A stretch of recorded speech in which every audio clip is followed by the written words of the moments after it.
Bonjour, je suis la voix off de ce live. Je ne suis pas à l'écran. On démarre dans quelques secondes. On attend qu'il y ait un petit peu de monde, que la classe se remplisse.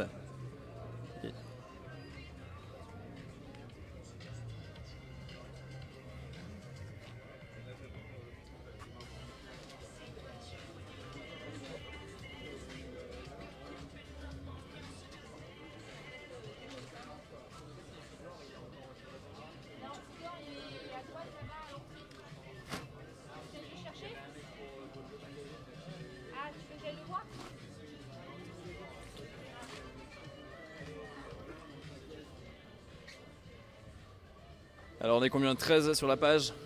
On attend peut-être d'être à 15 pour commencer le live. Promis, j'apparais à l'écran à partir de 15.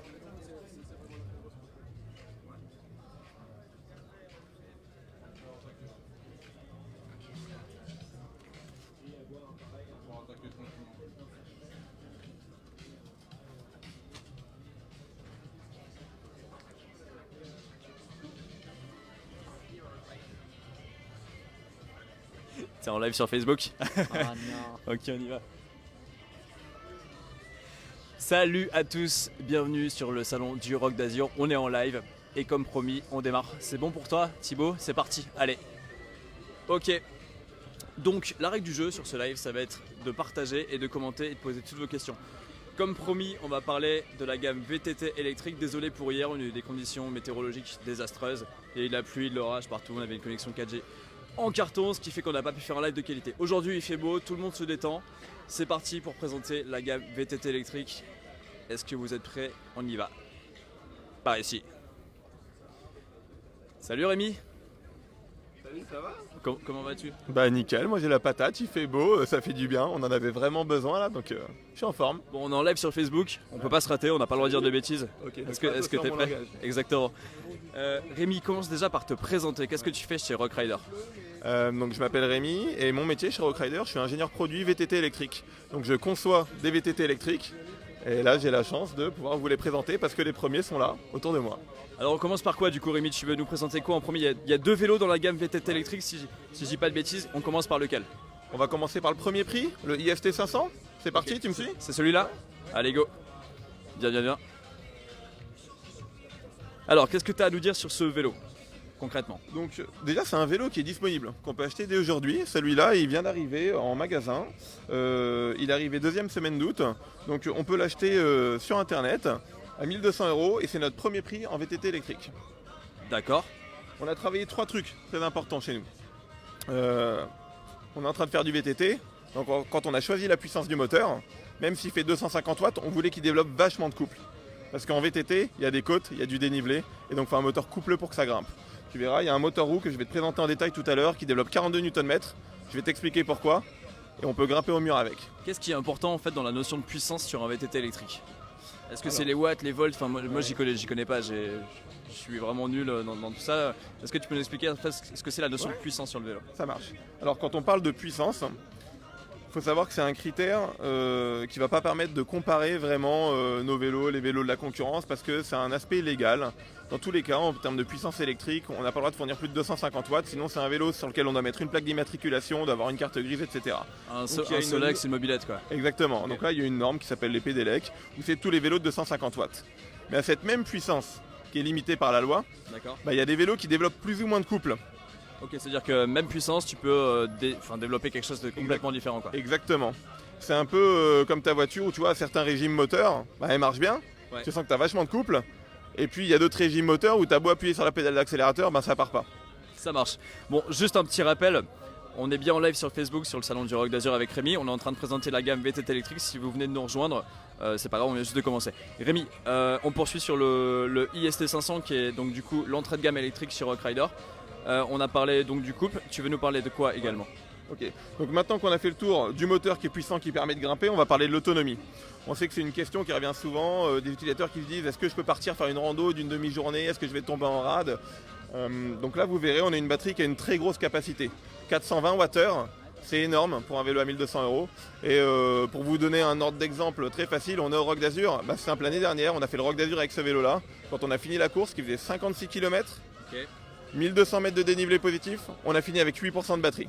Ce qui est quand même plutôt pas mal et assez proche de la perfection quoi. Après on ira, ouais. Après tu verras, Fallait pas rouler un peu plus quand même. Mais c'est cool du coup, c'est sur le rock parce que c'est quand même assez escarpé quoi, on le sait. Mais puis, c'est du VTT, ça grimpe, il y a quelques petites portions de plat pour arriver à rejoindre on va dire les différents cols, mais sinon ça grimpe vraiment. Donc faut une bonne batterie, il faut un bon moteur pour arriver à le faire et on a réussi à le faire. Donc on ira faire un petit détail après sur l'autonomie, on arrivera à voir justement, parce que ça peut beaucoup varier, fonction de notre poids, fonction du terrain sur lequel on pratique, de comment on utilise le vélo. On verra qu'il y a plusieurs modes d'assistance qui sont plus ou moins énergivores et puis ça permet d'avoir un panel d'autonomie assez large. Ça marche. Quoi d'autre sur le IST 500 vous êtes parti de quel cadre de conception sur ce vélo? C'était quoi les ambitions en fait chez Rock Rider? La première ambition, c'était d'avoir de faire d'un VTT électrique qu'on puisse en faire comme on fait d'un VTT de manière naturelle. Le VTT c'est un sport technique. Ça veut dire qu'on va aller rouler sur des terrains avec des pierriers, des racines, on a besoin de vraiment contrôler sa vitesse, on peut de temps en temps se retrouver sur le bord d'une falaise ou quelque chose comme ça. Et pour nous c'était hors de question d'avoir un vélo un peu comme en mobilité où ça donne une consigne de vitesse, ça t'envoie à 25 km/h. Et puis ça peut être dangereux quoi. C'est juste impossible quand tu es dans les parties techniques ou des pierriers ou des. Enfin non, c'est pas possible en vélo. En VTT en tout cas c'est impossible. Voilà. Donc on voulait faire un VTT, même s'il est électrique, qui est fait pour passer de manière sécurisée dans n'importe quelle condition technique. Et pour ça on a développé quelque chose d'exclusif à ce niveau de prix là, qu'on retrouve sur des VTT beaucoup plus chers avec des moteurs boîtes qu'on présentera tout à l'heure. Mais nous dès ce premier prix à 1 200 €, on a intégré un capteur de couple. Donc c'est un petit capteur qui est intégré dans le boîtier de pédalier. Où est-ce qu'on peut le voir d'ici ou pas? Alors on va voir un fil qui part en dessous. Ouais, ça va être dur à filmer mais je vais vous le montrer dans une petite caisse là-bas. Okay. Et là, si tu arrives à suivre mon doigt, c'est au bout de mon doigt, il y a un petit fil qui ressort sous le cadre, qui sort du boîtier de pédalier et puis qui va vers le contrôleur qui est le petit ordinateur de bord qui est ici et qui va faire beaucoup de calculs pour avoir une assistance ultra naturelle. Donc on pourra le voir peut-être plus en détail là-bas sur les protos, sur les monstres entre guillemets. Exactement. Donc du coup le comportement un peu exclusif que je voudrais mettre en avant, c'est qu'on a un pédalage fluide et naturel avec ce vélo. Vous voulez aller un peu plus vite, vous appuyez un peu plus fort, pédaler un peu plus vite et le vélo du coup va accélérer. On veut réduire sa vitesse, on relâche la pression sur la pédale, on réduit un peu sa cadence de pédalage et comme un VTT naturellement il va commencer à ralentir. Du coup, pour nous, c'était super important au niveau du comportement. C'est vraiment une recherche d'un côté vraiment intuitif pour le vélo, pour qu'il n'y ait pas de perturbation dans le pilotage du VTTiste ou autre, que ce ne soit pas quelque chose qui vienne te donner des à-coups ou freiner d'un coup. C'est vraiment très fluide quoi. Exactement. Et ça se passe au niveau du capteur sous le boîtier de pédalier. C'est ça. Donc le capteur c'est un élément et puis après en plus on a l'ordinateur qui lui fait beaucoup de calculs. On a mis un beau programme à l'intérieur pour avoir un bon comportement de vélo. N'hésitez pas, vous de l'autre côté qui nous écoutez, à poser des questions, à partager ce live. On va y répondre là en direct. On a une oreillette qui nous permet d'être connecté à une régie qui nous pose les questions que vous écrivez sur ce live. Donc n'hésitez pas. Rémi, quoi d'autre du coup sur le IST 500 ? Donc je vous parlais de son comportement naturel et puis en plus on peut avoir 3 comportements différents. C'est-à-dire qu'il y a 3 modes d'assistance qu'on peut sélectionner sur la commande. Il y a un mode 1 qu'on appelle vraiment économique qui va fournir 50% d'énergie en plus que celle que vous fournissez. D'accord, ça veut dire qu'en gros, moi je mets 100, tu récupères 50 en fait dans ton effort, c'est ça? Ouais, c'est ça. La moitié de ton effort. Si tu mets 100 watts, au total il y aura 150 watts. D'accord, donc 100 watts avec mes deux jambes c'est possible. C'est quoi en moyenne généralement ce que tu pousses avec les cuisses? Tu pédales vraiment tranquille, tu vas être entre 80 et 100 watts. Okay. Tu vas te mettre debout en danseuse, tu vas pédaler comme un fou, tu vas être entre 300 et 400 watts selon ta forme. Je connais pas la tienne particulièrement mais... Bon, plutôt 300-400 de mon côté généralement. Donc quand on dit... Mais c'est vrai que c'est un bon parallèle quand on dit qu'un moteur électrique ça fournit 250 watts. C'est du coup dans une condition sportive vu que tranquille je disais que c'était entre 80 et 100. Donc quand on est sur un VTT électrique c'est comme si on était 2 sur un vélo quoi. Ok, c'est comme si j'avais 4 jambes en fait à pleine puissance sur ce vélo. Donc il y a un premier mode qui est à 50% de ton... Un deuxième mode qui est à 100%, donc là c'est vraiment comme si tu es 2 sur le vélo. Et un troisième mode qui est à 150%. Et du coup j'imagine que plus tu as d'efforts fournis, plus d'assistance, plus c'est énergivore et moins tu as d'autonomie, c'est ça? Exactement, et donc ça on verra les graphiques tout à l'heure. En fait on verra ça se balade entre 22 km et 110 km pour le 500, selon les conditions d'utilisation. Ok, 22 c'est une course bien sportive quoi. 22, c'est un sprint quoi. 22 c'est quand on l'a testé, on est parti tester ces vélos là près d'Annecy, le Semnose, je sais pas si tu connais comme Mont. Si carrément ouais, on voulait voir en mode turbo, vider des batteries pour tester la surchauffe moteur et puis l'autonomie dans les conditions finalement les plus dures, on fait que grimper, ça redescend pas un seul moment. Donc on a fait 1200 mètres de dénivelé positif d'un coup pour vider la batterie et on avait fait 22 km. Bon plutôt pratique ça du coup. Quoi d'autre sur le IST 500? N'hésitez pas à poser des questions, j'ai pas de questions dans l'oreillette, j'ai envie que vous me posiez des questions. Et Rémi aussi, on tâchera d'y répondre. Il connaît tout sur ce vélo, c'est lui qui l'a fabriqué, donc il n'y a aucun souci. Ah, Ok, question Instagram d'Antoine qui nous parle le prix des différents modèles. On va peut-être en parler après des prix, vu que tu vas nous expliquer peut-être la montée en gamme. On parlera des prix juste après, Antoine. Quoi d'autre sur le IST 500? Donc c'est pas qu'un VTT électrique, c'est aussi un VTT. Donc là je vous ai parlé de la partie électrique. Et puis après du coup, vous savez que sur nos VTT classiques, on travaille le confort, la maniabilité et l'efficacité. L'efficacité sur un VTT électrique, en gros on s'en fout un peu parce qu'il y a le moteur qui apporte de l'énergie. Donc du coup on a mis plein pot sur le confort et la maniabilité. Ok. Donc c'est pour ça on va avoir des composants un petit peu différents de ce qu'on trouve sur notre gamme Sport Trail classique, qui n'est pas électrique. On va faire le tour. Donc d'abord, un truc qui saute aux yeux, je sais pas si tu le vois, il y a des pneus un peu plus gros que sur la gamme classique. Ouais, tout à fait, exactement. Ouais. Donc on a des pneus, là, des Hutchinson Cougar, en 2,35 pouces de ballon, montés sur une jante de 23 mm de large. Et cet ensemble, ça donne aux pneus un gros volume, et le fait qu'il y ait un gros volume d'air, ça apporte beaucoup de confort. Beaucoup plus d'amorti du coup au niveau des pneus. Un peu d'amorti qui passe au niveau des pneus. La deuxième partie qui va apporter de l'amorti, on voit que les fourches, elles sont un petit peu plus hautes que sur la gamme Sport Trail classique. On a 120 mm de débattement. Et ça, du coup, ça apporte aussi beaucoup plus de confort. On a une question de Thomas, si tu veux. En fait, on me le souffle dans l'oreille depuis tout à l'heure. Je t'écoute en même temps. J'ai une question de Thomas qui nous demande en fait pourquoi l'assistance, elle est effectivement mise sur la roue arrière et pas sur le boîtier de pédalier. Donc on verra qu'on a des modèles différents de vélos. Aujourd'hui, pour mettre l'assistance sur un boîtier de pédalier, on sait le faire avec un moteur central. On verra un vélo qui est comme ça, après qu'on va présenter. C'est pas du tout le même niveau de prix, à 1 200 €. On n'est pas capable de le faire. Donc pour nous, la clé, c'était d'arriver avec des technologies qui coûtent un peu moins cher, comme un moteur roue arrière, d'arriver à reproduire le comportement qu'on arrive à avoir avec un moteur central. Et c'est quoi la clé du moteur central? C'est d'avoir un capteur de couple qui est intégré à l'intérieur du moteur. Et nous, on a intégré un capteur de couple à l'intérieur du boîtier de pédalier pour retrouver ce même comportement. Le but, ça a été effectivement de dire, voilà, on a une contrainte de prix forcément pour rester dans la cohérence Rock Rider, l'accessibilité, en tout cas sur le IST 500, et vous avez trouvé la solution en le mettant dans la roue arrière sur finalement des mêmes niveaux de performance. Exactement. Vous avez fait quoi du coup? Ça a pris combien de temps de faire ça? C'est de la recherche, c'est du développement? Ce vélo-là, on a démarré, c'était en avril 2016. D'accord, on est en 2016. On a commencé la conception, donc ça fait 2 ans et demi. Ouais, donc ça prend un petit peu de temps, mais voilà, le but c'était de bien faire les choses. J'ai une autre question de Stéphane qui demande le poids du vélo. C'est intéressant comme question. C'est forcément plus lourd, mais ça pèse combien? Ça va varier un peu selon les tailles. On va être entre 22,2 kg et 22,5 kg. Et un truc important, c'est qu'il faut savoir qu'un VTT électrique, c'est à peu près 6 kg d'électrification. D'accord. Donc c'est pour ça que les vélos sont plus lourds. Et 6 kg d'électrification, mais qui fournissent 250 watts. Donc on imagine que tu as un partenaire sur ton tandem qui fait 6 kg. C'est quand même pas mal. En fait, c'est comme si tu emmenais un pote de 6 kg qui te fournissait autant d'énergie que dans tes jambes, c'est ça? Exactement. C'est bien résumé? C'est ça. Donc le poids, je sais que beaucoup de personnes le regardent sur un VTT classique. Il ne faut pas s'arrêter à ça sur un VTT électrique. Il faut arriver... parce que de toute façon les VTT sont forcément plus lourds qu'un classique, il faut arriver à voir comment est-ce qu'il est réparti, est-ce qu'il est dans les bons composants, et puis est-ce qu'il m'apporte de la puissance, et que du coup derrière c'est 6 kg d'énergie électrique, est-ce qu'ils sont bien utilisés, est-ce qu'ils me donnent du couple, est-ce qu'ils me donnent de l'autonomie, est-ce que voilà, c'est un peu une notion d'efficience en fait. Il faut mettre le doigt dessus. J'ai une question notamment sur la taille du vélo, est-il dispo en taille S? Oui. Il y a du taille S à XL disponible, donc on couvre des taillants d'1,50 m jusqu'à 2 m. D'accord, bon ça va, il y a un peu de latitude. Continuez à poser des questions du coup sur ce live, on y répond avec Rémi. Est-ce qu'il y a un tout suspendu? C'est une question de Rémi. Mathieu, pardon. Est-ce qu'il y a un tout suspendu? C'est toi Rémi. Ouais. Mathieu nous pose la question, désolé Mathieu. Est-ce qu'il y a un tout suspendu de prévu en électrique prochainement? Prévu oui, mais il n'est pas encore dispo. Il n'est pas encore dispo, il n'est pas dans un carton derrière en proto. Il n'est pas dans un carton. Il est encore sur un ordi et puis sur une feuille. Ça marche, bientôt quoi. Voilà. Soon. Question de Arthur. Pourquoi avoir choisi des freins mécaniques, Rémi, sur ce IST 500? Donc là, on va encore parler de rapport valeur-prix. Vous verrez que sur le modèle... J'en étais sûr. Ouais, on verra que sur le modèle 900, on a mis des freins hydrauliques. Après, c'est un vélo à 2000 €. Ouais. Sur un modèle à 1002, on pouvait mettre des freins hydrauliques. Mais des freins hydrauliques de mauvaise qualité.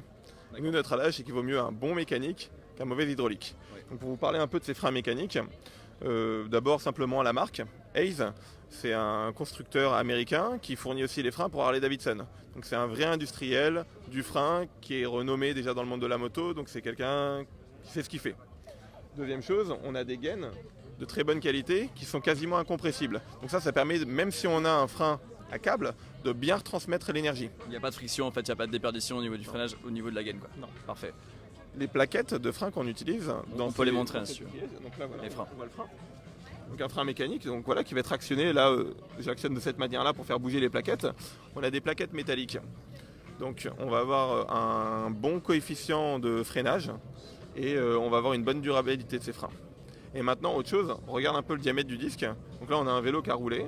On voit le diamètre du disque, on est à 180 mm. C'est pour ça qu'on voit cet adaptateur-là. Enfin, tout ça, c'est pour venir augmenter la puissance de freinage. Sur les vélos classiques, on est à 160. Donc on a mis un frein mécanique, mais où il y a la puissance. Il n'y a peut-être pas le toucher agréable d'un frein hydraulique, ça c'est vrai. Mais la puissance, elle est là. Et on arrivera vraiment à faire freiner le vélo.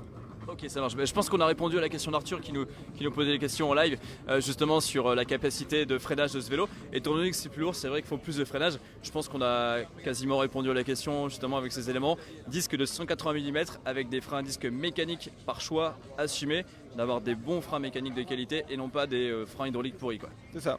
En gros, c'est ça. Voilà, t'as bien résumé. Qu'est-ce qu'il y a encore à dire sur ce IST 500 ? On va passer, si tu as terminé, peut-être pas là-dessus. Allez, un petit zoom sur la transmission. On y va, allez. Allez. Venez. Voilà, donc là on peut voir la transmission et vous verrez des technologies qu'on est plutôt habitué à voir. Je te laisse zoomer sur la partie pédalier surtout. On verra une technologie qu'on est plutôt habitué à voir sur des vélos très chers, c'est du monoplateau. Avec un plateau qu'on appelle en technologie narrow wide. On voit donc on a une dent fine, une dent épaisse, une dent fine, une dent épaisse, qui permet de bien tenir la chaîne et éviter que ça déraille.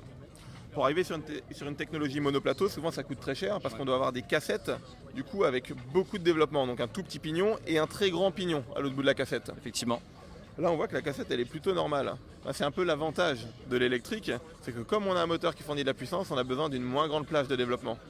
Il y a un côté, c'est limité à 25 km/h, donc de tirer trop long, ça sert un peu à rien. Ouais. Et puis de toute façon, pour grimper, on a l'énergie du moteur qu'on utilise, donc on grimpe pas du tout à la même vitesse qu'avec un vélo classique. Finalement, tu compenses le manque de latitude au niveau des pignons par la puissance du moteur. Exactement. Et donc ça nous a permis d'amener ce type de technologie, finalement, dès un vélo à 1200 €. Ça reste assez compact, finalement, c'est très simple sur le fonctionnement. On a une question de Patrice, en toute transparence, très bonne question Patrice, qui demande où sont fabriqués, assemblés les modèles IST 500. Donc on a deux usines qui les fabriquent aujourd'hui. Il y a l'usine qui est à côté de chez nous, à Lille, AML. Donc on fournit, on va dire à peu près 64%. C'est à côté de chez vous, c'est au niveau du Bitoun Village, c'est ça ? Ah oui, c'est collé, c'est à 50 mètres de mon bureau. Hein. Donc j'ouvre la porte, je vais vérifier que la prod se passe bien, ça se passe bien, je referme la porte, je retourne à mon bureau. Plutôt pratique pour faire des bons vélos ça. Et donc ils font à peu près 75% de la production. Yes. Et puis il y a 25% de la production qui est dans une autre de nos usines au Portugal, à Porto. Et qui fait aujourd'hui, c'est elle qui fait exclusivement d'ailleurs la série limitée qu'on a à côté, juste à côté de moi, qu'on peut voir. Donc ça c'est un VTT électrique également, on peut se mettre de l'autre côté hein, si tu veux. Donc ça c'est une série limitée qu'on a fait sous 200 exemplaires. D'accord, donc il n'y en a pas beaucoup quoi. Il en restait 3 ou 4. Ils sont dispo là à ce moment ? Ils sont... Il en reste 3 Il en reste 3 ou 4. On les trouve où ? Sur internet. Sur internet, Decathlon.fr. Et donc ça c'était un modèle qui a été fait exclusivement dans notre usine du Portugal par exemple. En tout cas c'est vraiment que de l'assemblage européen. Et puis à peu près les 3 quarts fait en France. Alors on a une question de Philippe du coup qui rebondit sur ce que tu viens de nous dire. 3 dispos sur une série limitée. Il demande en termes de dispo, est-ce que ça sera au rendez-vous ? Est-ce qu'il y aura de la disponibilité sur ces modèles-là, IST 500 en tout cas ?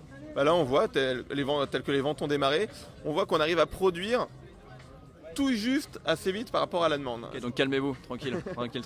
Donc on produit le plus vite qu'on peut, mais là on voyait là sur la première livraison des 700 premiers vélos, on a vu au moment où il y avait certaines tailles qui commençaient à arriver en rupture, hop c'est pile poil le moment où on a relivré un batch de 1200. Soulagement quoi. Donc ça arrive et pourtant on sait qu'on est dans une période plutôt creuse, donc faut suivre régulièrement. En tout cas donc si jamais un jour vous le voyez non disponible, le lendemain il peut l'être. D'accord. Donc c'est vraiment la dispo évolue très vite. Voilà, là je sais qu'il y a une grosse commande qui vient juste d'être arrivée, donc là si vous allez en ce moment sur internet, c'est sûr à 100%, il y a de la dispo sur le modèle noir et bleu sur toutes les tailles et sur le modèle femme également. Ok, donc no stress sur les dispos, ça arrive. Voilà, Rémi fait son maximum. Il boit énormément de café au bureau. Voilà. Bon, c'est cool. C'est vrai que la dispo c'est un peu le nerf de la guerre. On a une autre question de Nicolas. Ouais, Nicolas. Sure. Nicolas qui veut qu'on parle de l'assistance Walk parce qu'il pense que c'est un petit plus sur ce vélo. Nicolas, tu as déjà acheté ce vélo a priori et il souhaiterait que tu parles de l'assistance Walk. Eh ben on va même faire une... Qu'est-ce que ça veut dire Walk ? Marcher quoi tout simplement. Walk ça veut dire marcher. Ça arrive, on a des conditions où le VTT, c'est compliqué de rester dessus parce que quand ça grimpe et que c'est un peu trop technique, on a besoin de pousser le vélo. Yes. Comme le En vélo, ce moment, on rock là finalement avec toute la boue qu'il y a, quoi, C'est ça. ça pourrait être le cas. Quoi. donc comme le vélo il est un petit peu plus lourd, pour venir aider les utilisateurs et les riders à pousser le vélo, il y a un mode walk assist. Quand on garde le doigt appuyé sur le display, sur la flèche vers le haut, la roue arrière se met en route, ça limite la vitesse à 6 km/h. Et puis ça fournit 80 watts de puissance pour pousser le vélo. On va faire une petite démonstration. Ouais, ça se passe à quel niveau du coup tout ça en fait Alors attends, je vais l'enlever du home trainer du coup. Hop là. Une démonstration Tac. en live. Voilà. Avec le vélo d'expo. J'espère qu'il Attends, est faut que je te suive, sinon on va plus t'entendre dans le micro. Juste pour ceux qui viennent de nous rejoindre, on n'est pas en train de faire n'importe quoi, on est sur le Rock d'Azur, sur le stand de Rock Rider et on est en train de faire la présentation de la gamme VTT électrique avec Rémi. Donc tout va bien. Donc là, démonstration du Walk Assist. Donc je vais soulever la roue arrière, on va la voir tourner. Regardez, j'appuie sur la flèche vers l'avant du display et hop, la roue arrière tourne. Ça tourne tout seul là du coup. Je peux essayer Ah, vas-y. Vas-y, tu peux essayer. Donc t'appuies où là? Hop, flèche vers le haut, vas-y. Ok. Et la roue tourne quoi. Et voilà. Simplement. Regarde, on voit des petits pas qui apparaissent. Hop, ça veut dire que t'es en mode piéton. Ok, je vois les petits pas. Voilà. Alors une question de Stéphane, merci Stéphane de poser des questions déjà. Et la question c'est comment le vélo se place-t-il par rapport à la concurrence? C'est le seul vélo à 1200 € avec un capteur de couple et une batterie 420 Wh. Voilà Stéphane. Donc, après, il y a des vélos. Le gros du marché aujourd'hui, il est plutôt entre 2000 et 3500 € sur le VTT électrique. Il y a d'autres marques, de grands distributeurs qui font des vélos, même on peut en trouver en supermarché, on peut trouver des vélos à moins de 1000 €. Mais Ok, pas forcément mais avec le même équipement. supermarché, vélo, c'est pas hyper compatible généralement. C'est Quand c'est tu mes fais vraiment convictions. du VTT quoi. Moi, je conseille pas d'aller les acheter là-bas. Après, voilà, donc nous, on a essayé d'avoir vraiment le meilleur rapport valeur-prix. Et voilà, dès 1200 €, il est vraiment fait pour faire du VTT. Ok. Et donc, capteur de couple, 1200 €. Aujourd'hui, c'est le seul sur le marché en VTT, avec en plus une batterie d'aussi grosse capacité.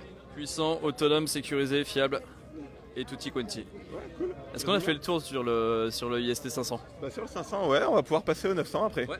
Je remets le vélo. Vas-y, sur le je t'en prie.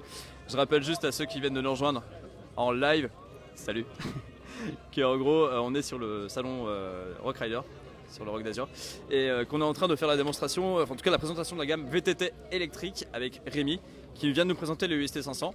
N'hésitez pas à poser des questions si vous en avez. Je peux te demander un coup de main, je sais que tu tiens le micro. Ouais, vas-y. Tu tiens l'avant du guidon. Hop, tu peux soulever un peu le vélo. Alors, question de Stéphane, alors, on fait deux choses à la fois. Quelles sont les garanties sur ce VTT électrique, Rémi? Hop. Rémi, l'homme à tout faire. Il accroche des vélos et répond aux questions de Stéphane. Deux trucs. Côté garantie, comme sur tous nos vélos, tout ce qui est éléments de structure, cadre, position, etc., c'est garanti à vie. Toute la partie composant, électrique inclus, c'est garanti pendant 2 ans. Mais il y a un petit plus. Chez Rock Rider, en ce moment, en France, on fait l'assurance pour 1 € à la casse. Donc on casse, on arrive, on paye 1 € notre assurance casse. Et qu'il arrive n'importe quoi sur le vélo, que ce soit un défaut qui soit sous garantie ou pas, mais on casse le vélo pendant l'usage, etc. Les pièces sont remplacées gratuitement. Donc en ce moment, on a voilà. Il est concerné par l'assurance casse et c'est pas mal. Je crois que c'est un très bon service. Bon bah génial, en gros t'achètes ton vélo, tu mets 1 € de plus et t'es assuré un peu tout risque quoi. Après, t'es tranquille. Bon bah trop bien. Une autre question sur la présentation de Lionel, Lionel, sur la présentation du panneau de contrôle. Ouais, bien sûr. Est-ce qu'on peut le faire là-dessus aussi? Là, c'est parfait. On va expliquer ça à Lionel. Donc on peut voir beaucoup de choses sur ce panneau. Alors, on va démarrer par le premier mode. Tac, je reviens à reset. Voilà. Est-ce que tu vas venir de l'autre côté Thibaut avec la Ça, il y a cam? même un petit descriptif. Ça on verra, attends, je me pousse.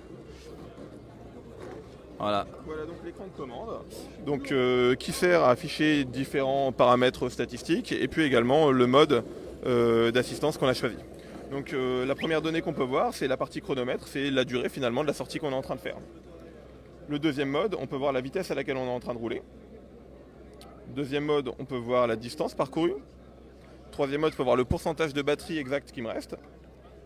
Je peux voir la distance que je peux encore parcourir basée sur des abacs VTT dans le mode d'assistance que je suis en train d'utiliser. Donc on voit que dans le mode 3, j'ai moins d'assistance que dans le mode 2, que dans le mode 1, enfin moins d'autonomie, excuse-moi.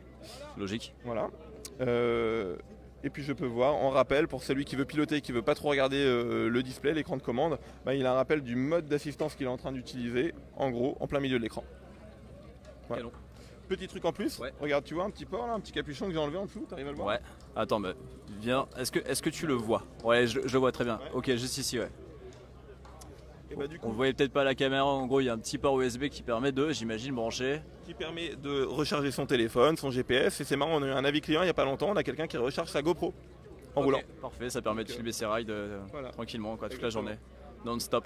Je pense qu'on a une bonne transition, on a une question, justement, Henri qui hésite en fait entre le IST 500 et le IST 900, et il demande est-ce que c'est le mieux, le meilleur vélo pour pratiquer en région montagnarde. Il habite à la montagne, en fait, il aimerait savoir lequel il devrait acheter pour pratiquer dans sa région. C'est exactement le programme différent qui différencie un 500 et un 900. Le 500, on l'a conçu pour une région vallonnée. L'Auvergne, même l'Estérel encore, ça marche et très bien. Et puis pour de la haute montagne, le nord, ça marche nickel. Le nord, ça marche vraiment bien.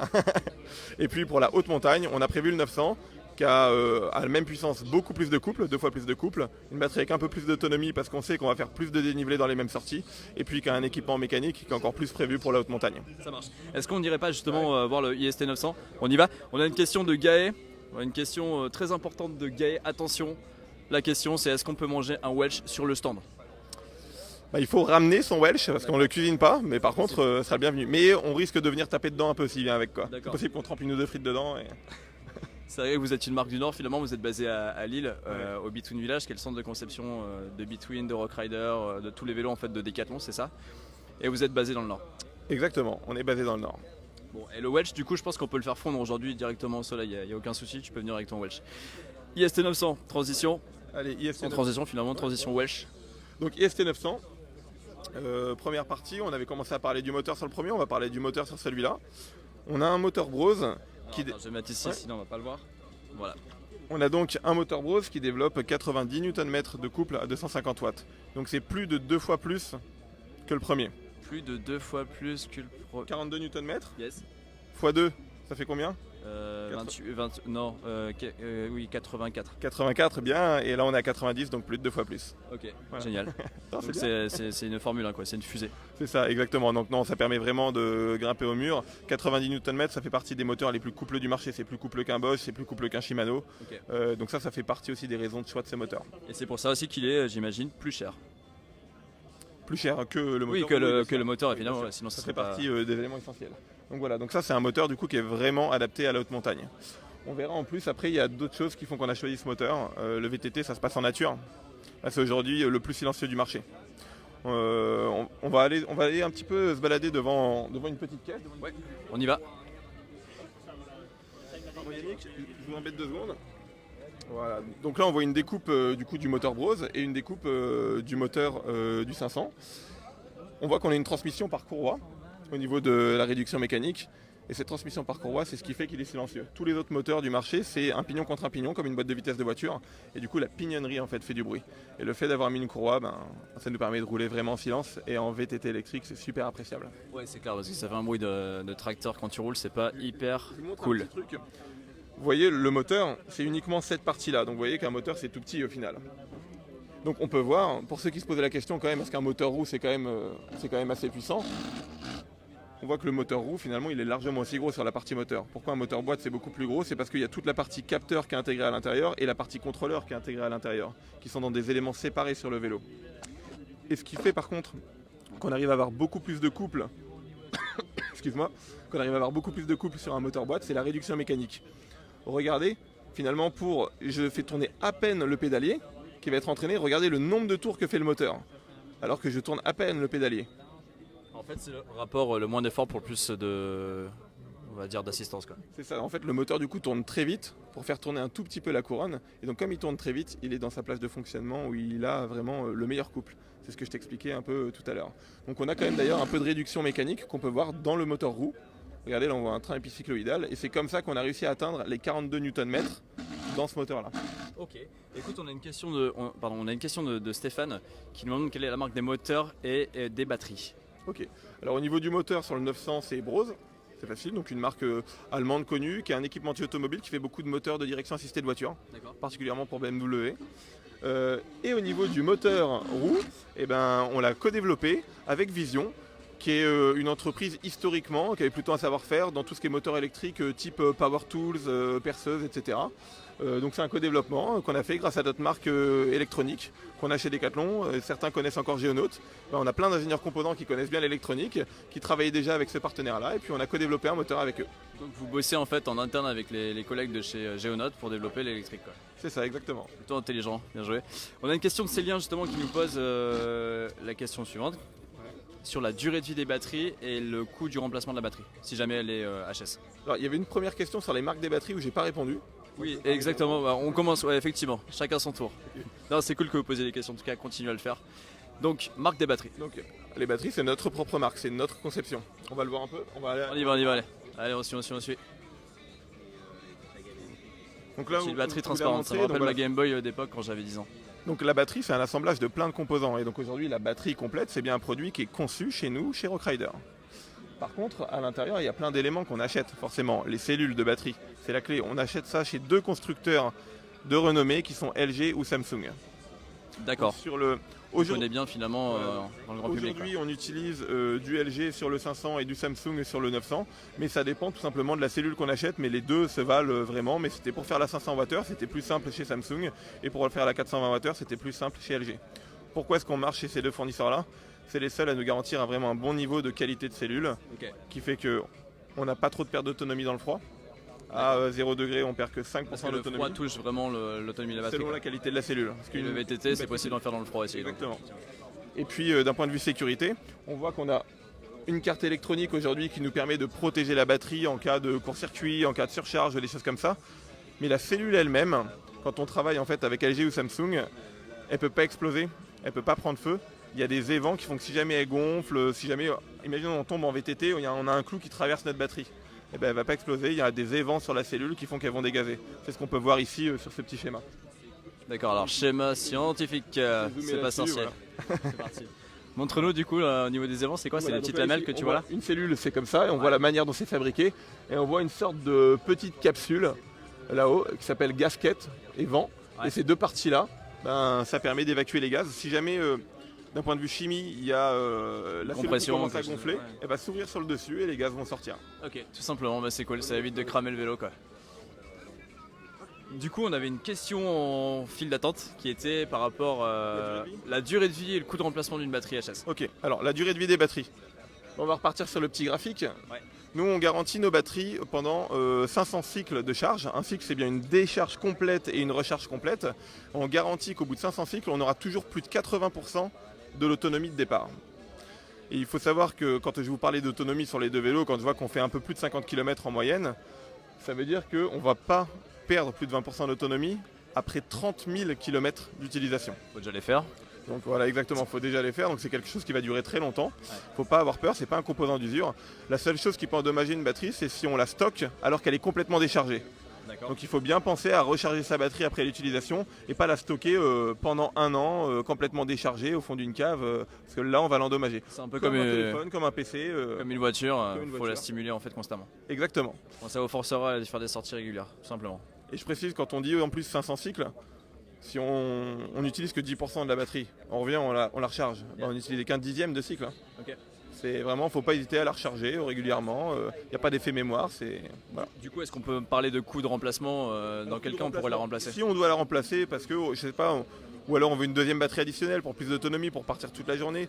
Une batterie 420 Wh, ça va être vendu 400 € en atelier chez nous, et une batterie 500 Wh, 550 €.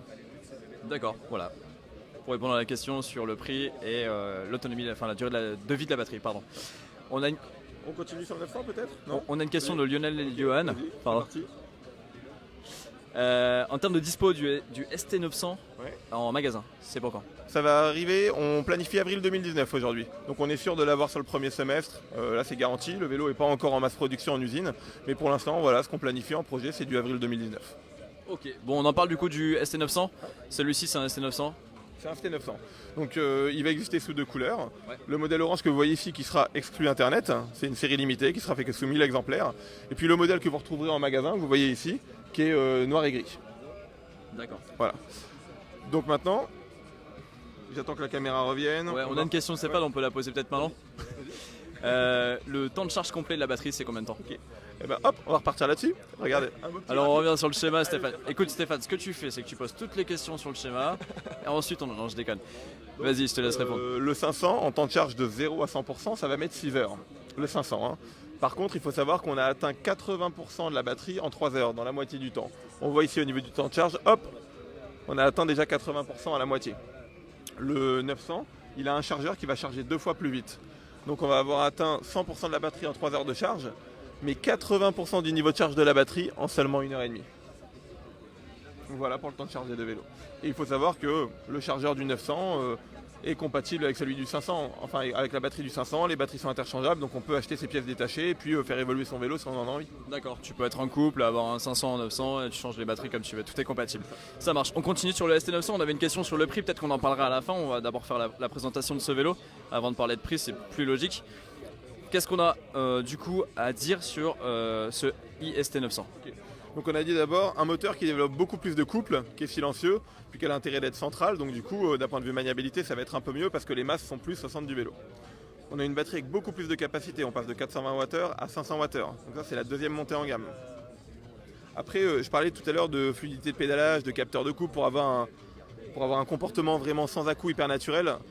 Dans ce moteur il y a 2 capteurs de couple vraiment haute précision qui fait qu'on a un recalcul de l'assistance électrique qui se fait vraiment de manière instantanée et on a une réponse, à peine on appuie plus fort, le vélo part, à peine on relâche la pédale, c'est vraiment instantané quoi. Il ralentit tout de suite donc on a un comportement vraiment naturel. Donc ça c'est la grosse différence avec le 500. Après on regarde sur la partie mécanique, il y a quand même aussi beaucoup d'autres composants qui ont évolué. Alors attends, je vais me mettre à côté de toi, sinon je vais gêner au niveau de la caméra. Vas-y. Ça va ? Ok. Donc du coup d'abord on a la transmission qui a évolué. Sur le premier vélo, on a un moteur roue arrière, donc ça soulage la transmission. C'est-à-dire que moi, je mets de la tension dans la chaîne avec mes pieds, mais le moteur, il soulage un peu la tension dans la chaîne. Ici, c'est l'inverse. Le moteur, il vient tirer sur la chaîne en plus de moi. Donc du coup, on a une chaîne ultra renforcée, une KMC X10E, pour résister à la tension d'un moteur électrique. On a une cassette aussi super dure, une cassette Shimano Deore. Aujourd'hui, on a fait vraiment attention à la dureté de la cassette pour être sûr de ne pas avoir trop d'usure, parce qu'on a un moteur qui vient tirer très fort également. On voit enfin qu'on a aussi un dérailleur avec une technologie Shadow Plus, c'est ce petit levier que vous voyez ici, regardez, hop, voilà, qui permet en fait d'avoir un blocage de chape, qui fait qu'on a la chaîne qui est tout le temps tendue en haut et en bas. Ok, donc la chaîne n'est pas molle quoi, c'est vraiment tout le temps en tension quoi. C'est ça, regarde, si je le retire, vas-y, regarde, refais le même essai, vas-y, tu vas voir, d'un coup c'est beaucoup plus mou. Et là c'est tout mou. Regarde, hop, et là ça redevient dur. Et du coup tout ça, ça permet d'éviter le déraillement bien sûr, et puis de garder tout le temps un bon contrôle de la chaîne, ce qui est très important pour le moteur boîte. Sinon quoi, il tourne dans le vide et ça l'abîme? On peut risquer un déraillement, une casse de chaîne, une chaîne qui vrille ou des choses comme ça. Ouais, c'est pas bon ça, tu pourrais vriller quoi. On a un plateau du coup toujours narrow wide et vous avez vu qu'il était couplé en plus à un guide chaîne. Encore une fois parce qu'on vous le dit, sur un moteur boîte c'est super important d'avoir la chaîne qui est vraiment bien guidée.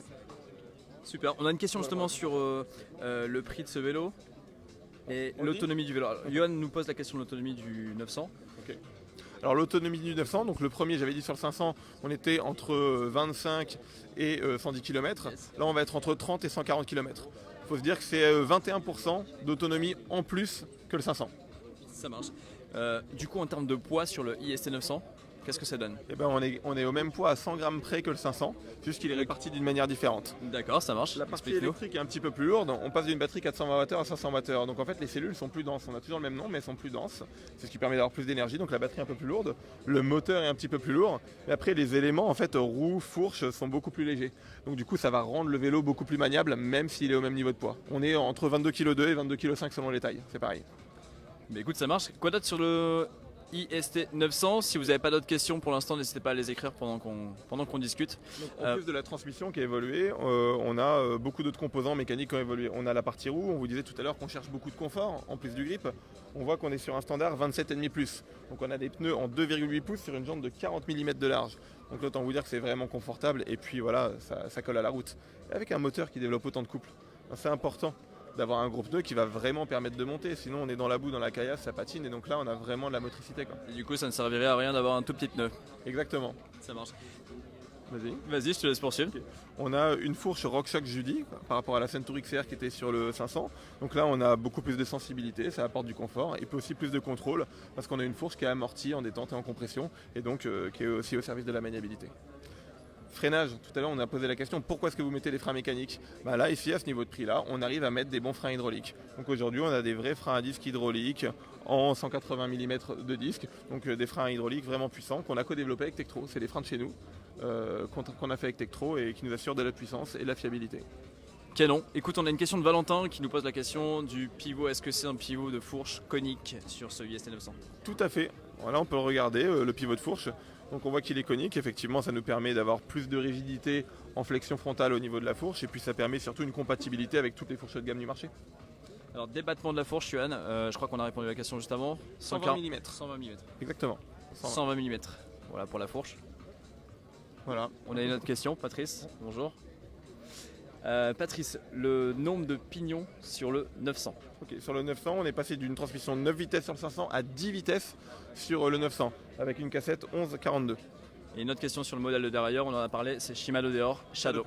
Shadow Plus. On a une autre question, Stéphane.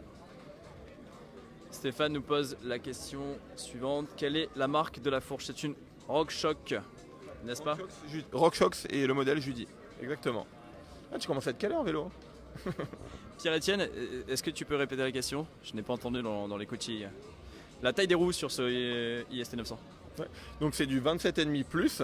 27,5 au niveau du diamètre, ça veut dire que la jante a fait 584 mm de diamètre. Et plus, ça veut dire que c'est la taille du pneu. Ça va être compatible avec du pneu jusqu'à 3 pouces. On a une nouvelle question sur effectivement le projet du tout suspendu électrique. Donc tu nous as répondu tout à l'heure que c'était pas. On y travaille. Voilà, on y travaille. Je peux vous dire que déjà les premiers à sortir un produit, ce sera plutôt l'All Mountain. Et puis sur la date, c'est encore confidentiel. Est-ce qu'il y aura Valentin de nouveau? Merci Valentin. Est-ce que ça sera compatible Switch and Ride dans le futur sur le IST 900? Alors le IST 900, comme on utilise le standard boost, effectivement, on pourrait mettre les roues Switch and Ride d'un point de vue dimension, ça rentre dedans. Techniquement, ça le fait quoi. Techniquement, ça le fait. Par contre, déjà, il y a une première raison. Le plus, c'est le format qui est adapté aujourd'hui à l'électrique. Si on met du petit pneu, on ne va pas bénéficier de la puissance du moteur et ça serait dommage. Donc nous, on invite vraiment à garder des pneus en plus sur ce vélo-là. La deuxième chose, au niveau de la transmission sur le Switch and Ride, c'est compatible parce qu'aujourd'hui, il y a déjà une cassette de montée dessus qui est du Eagle. Là, aujourd'hui, ce n'est pas une transmission Eagle. Donc la transmission ne serait pas compatible. Il faudrait changer la cassette. Donc voilà, il y a quand même des petites modifications. Il n'y aurait pas forcément beaucoup d'intérêt en plus d'être en Switch and Ride pour passer sur des plus petits trous. C'est compatible géométriquement parce que c'est le standard boost, mais voilà, il n'y a pas d'intérêt sur ce vélo-là. Et nous, on l'a pas conçu pour. Au niveau des jantes, Yoann nous pose la question, c'est Sunringley, c'est ça? C'est ça, c'est la Duroc 40. C'est Sunringley et le modèle c'est la Duroc 40. Donc la jante elle a l'avantage d'être tubeless ready. Il y a déjà un fond de jante tubeless ready. Par contre aujourd'hui pour finir la conversion tubeless, il faut acheter un pneu tubeless ready parce que celui-là ne l'est pas, rajouter une valve tubeless ready et mettre du liquide à l'intérieur. Mais la jante le permet. Stéphane de nouveau qui nous pose la question, effectivement la compatibilité boost, on y a répondu avant, effectivement c'est bien des axes traversants boost sur ce modèle-là. À l'avant et à l'arrière. Fort bien. Est-ce que toi, tu as une question à poser aux gens qui nous regardent? On va inverser les rôles un petit peu. Quand est-ce que vous vous mettez au VTT électrique? Voilà, et puis pour tous ceux qui ont peur, qui disent que c'est pas du sport, moi je vous rassure que je le pratique depuis quelques temps et c'est vraiment du sport. Question de Pierre-Etienne. Est-ce qu'on peut envisager une option tige de selle télescopique sur ce modèle IST 900? Tout à fait. Donc on utilise un standard qui est très utilisé chez toutes les marques au niveau du diamètre de tige de selle. C'est du 31,6 et donc du coup c'est compatible avec toutes les tiges de selle télescopiques du marché. Vous pouvez les mettre à l'intérieur. Bon, eh bien, écoute, c'est compatible, c'est parfait. Un dernier petit point avant de finir. On avait dit que les vélos avaient quand même une assistance différente, qu'il y en avait un qui était fait pour la haute montagne et l'autre pour la région vallonnée. Ouais. Je voudrais vous montrer sur un graphique la vraie différence qu'on peut voir entre les deux vélos. Ça marche. On voit en rouge le niveau d'assistance et de support du 900 et on voit en bleu le niveau d'assistance et de support du 500. On voit que le mode économique est assez similaire, plus 40%, plus 50%. Le deuxième mode, on voit que ça devient assez différent, c'est plus 100% pour le 500 et déjà 140 pour le 900. Et on va jusqu'à 320% de support, c'est comme si on était 4,2 du coup sur le vélo sur le 900. 4,2 ça commence à faire pas mal en termes de puissance. Hein. Alors qu'on est à 150% aujourd'hui sur le 500. Okay, donc la différence, c'est fait en plus, plus tu montes finalement en assistance, plus tu as de différence. C'est ça, donc le 900 il va être beaucoup plus adapté soit si on est sur de la très haute montagne ou si au contraire on a un utilisateur très lourd qui va dépasser un peu les 100 kg, dans ce cas là on va être mieux assisté avec le 900. D'accord, ça marche. Qui a bossé avec toi sur ce projet? Est-ce qu'ils sont là aujourd'hui? Il y a toute une équipe qui est là. Alors il y a Yannick, notre spécialiste des composants électroniques qui est derrière. Yannick, salut. En pleine présentation. Ça va? Je viens te présenter. C'est toi qui es l'expert des composants électroniques. Comme ça, ouais. Est-ce que tu peux nous en dire un petit peu sur les développements de ces deux beaux vélos VTT électriques? Oui, tout à fait. Donc nous, en fait, on est une équipe de 7 personnes qui développons l'ensemble des composants électriques de nos vélos. Donc pour l'ensemble de la gamme de vélos électriques chez Decathlon, mais aussi les VTT donc, qui sont exposés ici aujourd'hui. Donc dans l'équipe, on a plusieurs personnes qui développent ces composants. Donc un ingénieur composant sur les batteries, sur les moteurs, le contrôleur moteur et les écrans. Et on travaille ça en collaboration avec nos fournisseurs et en collaboration avec nos ingénieurs produits sur les différents modèles de vélos de la gamme. Ça se passe bien du coup entre vous? Ouais, cool. Ouais, vous êtes, On va rider ensemble. vous engueulez parfois ou... Bon, on boit des coups plutôt. Ça permet de réduire toutes les tensions du quotidien. Ouais, c'est cool. Qui d'autre ici présent qui a bossé sur ce projet? Je crois qu'il y a Mike, non, c'est ça? Ouais, si je me retourne, j'arrive à voir le designer du vélo. Regardez la belle dégaine. Salut Mika. Voilà, il est en... Bonjour, comment allez-vous? Salut, ça va? Vous pouvez rester, hein. Mika, t'as une blague pour nous? Une blague? Ouais, qu'est-ce qu'un hamster dans l'espace? J'en sais rien du tout, franchement. Un hamstéroïde? C'est très bien, on y retourne avec Rémi. Ouais. Merci Mika. Ouais, pas de soucis, ça marche. À toutes. Ouais, donc voilà, donc Mika nous fait beaucoup rigoler au bureau. Vous avez pu comprendre. Ouais, c'est cool. En fait, t'as été embauché pour faire rire, quoi. Qu'est-ce qu'il fait Mika en fait sur les vélos? Donc c'est le designer du vélo, donc sur la partie formelle et aussi sur la partie cosmétique. Donc tout le travail d'intégration que vous voyez de la batterie, Il a envie des de parler à ta carters. place en fait. Mika, Allez, qu'est-ce que vas-y. tu fais sur le vélo? Allez, vas-y, Mika, Il est en viens. salle des manches. Ouais, c'est ton taf. Qu'est-ce que tu fais sur les vélos? Qu'est-ce que tu nous as fait? Alors moi, ce que je fais, c'est vraiment tout l'aspect formel des produits. Donc moi, Rémi va me donner la géométrie à respecter du vélo. Donc c'est comme si on Parce que Rémi, imagine c'est le ton squelette. chef. C'est ton chef ou... Pas du tout, pas du tout. C'est plutôt l'inverse en fait. Donc, le style Rémi qui prime. me donne un petit peu de taf et tout. Il va me donner plutôt le squelette du vélo. Et moi, je vais créer toute la peau qui est autour, donc toutes les formes des tubes, du cadre. Et donc ça, une fois que c'est fait, il y a aussi bien pas mal de détails, comme on peut le voir sur le VTT électrique. On a travaillé toute l'intégration de la batterie, mais aussi l'intégration de toute la câblerie. Moi, mon job, c'est de trouver des systèmes qui sont malins, qui coûtent pas non plus super cher pour faire un vélo qui soit super fonctionnel, qui soit esthétique et qui soit facile à utiliser. Notamment, on voit le petit passage de gain qui est en dessous. On voit il y a une petite Montre-le. réglade. Allez, Ici, en fait. je pense qu'on peut s'approcher. Là, Ça, en c'est fait, le ça, tube- c'est toi qui as l'origine. Ça. Ouais, voilà. En fait, le tube ici à l'intérieur, il y a une sorte de petite défonce, une sorte de petite gorge. Et en fait, on vient plaquer tous les câbles comme ça ici. Ils sont maintenus par 3 vis. Donc en gros, ça donne un look complètement intégré. Mais en fait, tout est accessible depuis l'extérieur. Donc pour l'entretien, pour tout ça, c'est vraiment très très facile à entretenir, à maintenir aussi pour tout ça. Après, mon travail, c'est aussi tout l'aspect finition du vélo, donc les peintures, tous les graphismes.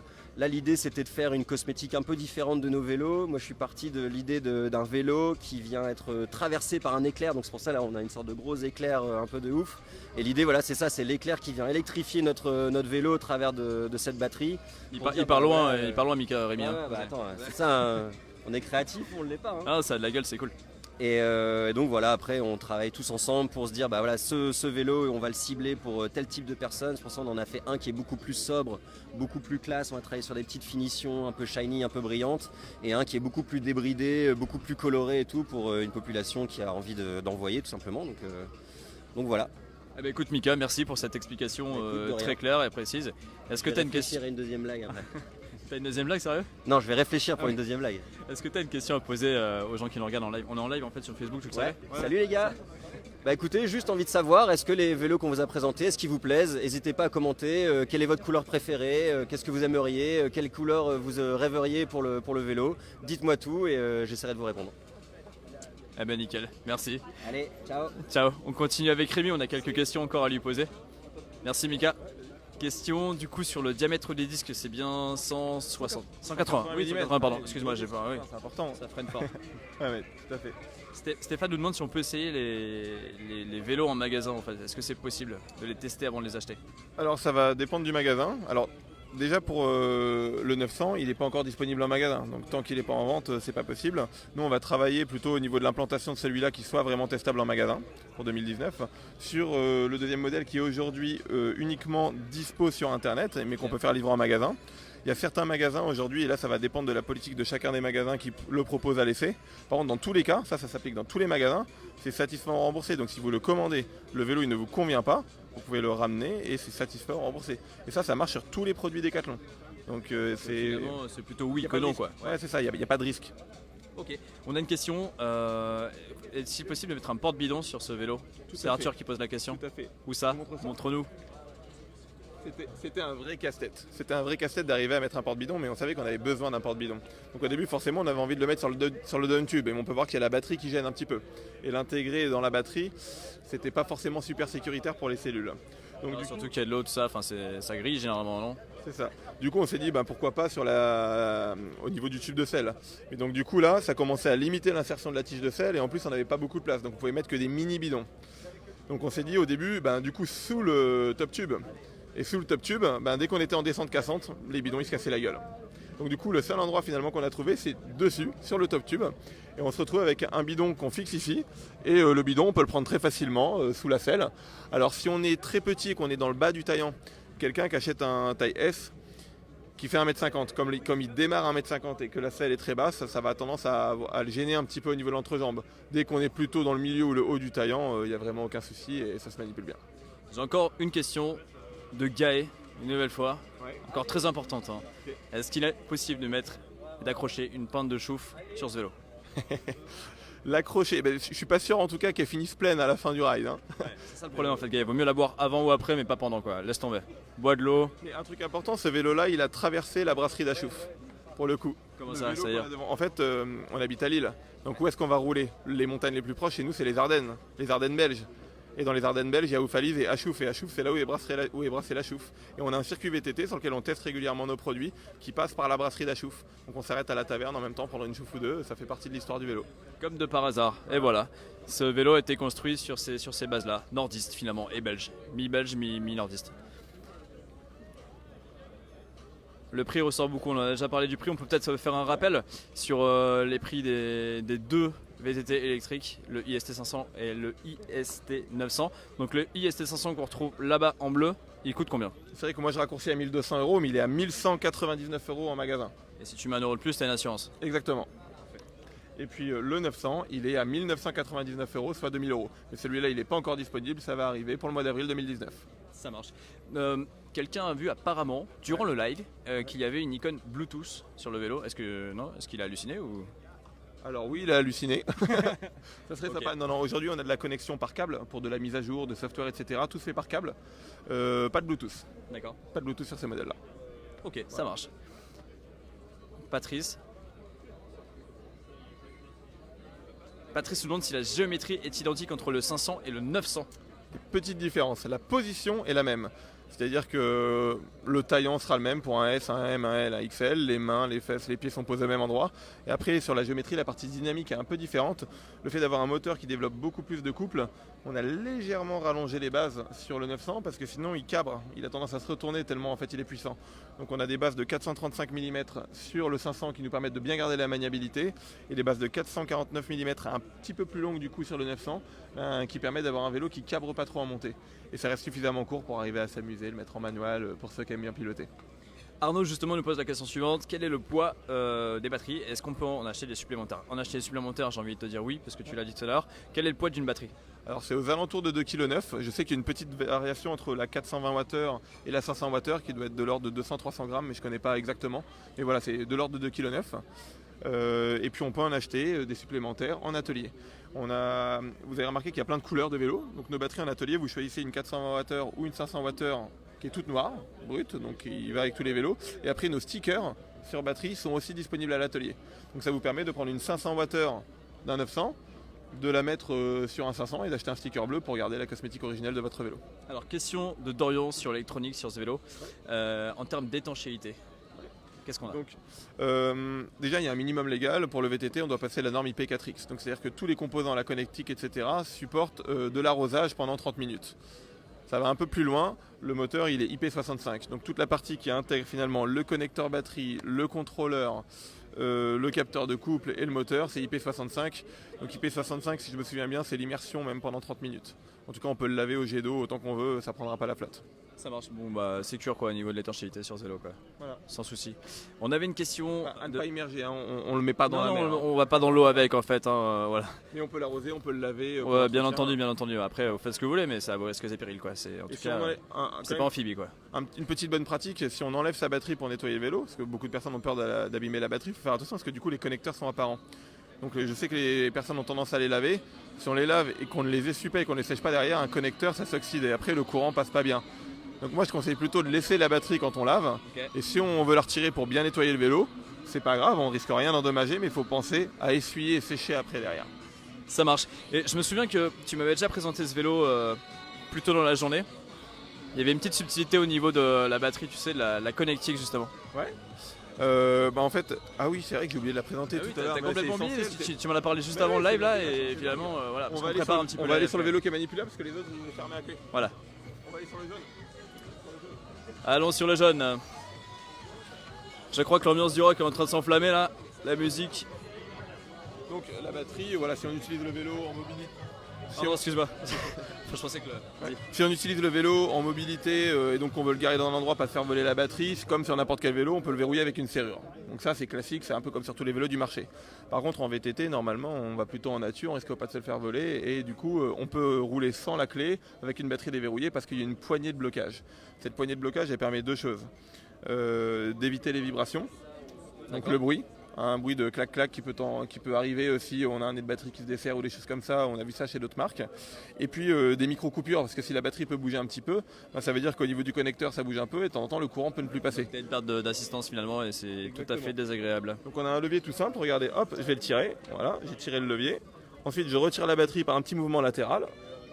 Et voilà. Donc là on voit le connecteur de batterie qui vient rentrer à l'intérieur. Donc là, juste là en fait, c'est ça. Exactement. Donc toute cette partie-là, c'est souple. Là, c'est un truc tout souple. Et ce qui compte, c'est ce connecteur-là qui vient se mettre dans la batterie et qui lui assure que le courant passe. Donc maintenant, pour la refermer, hop, je la repose ici. Hop. Donc là, regardez, on voit au niveau du jour, regardez, la batterie est collée au nez de batterie. Et en fait, le levier, ça va la plaquer vers le bas. Regardez, hop, ça va se déplacer. Regardez, on voit que ça se déplace un peu vers le bas. Et clac, et là, la batterie, elle est verrouillée. Elle bouge plus, elle est bien connectée. Canon. Bah c'est cool. On sent que ce vélo a été bien conçu et pas fait au hasard. Merci. On a une question de Lionel qui demande s'il y a une serrure sur la batterie. Oui, il y a une Je serrure. crois qu'on y a répondu. Ouais, tout à fait. On va la montrer. Hop.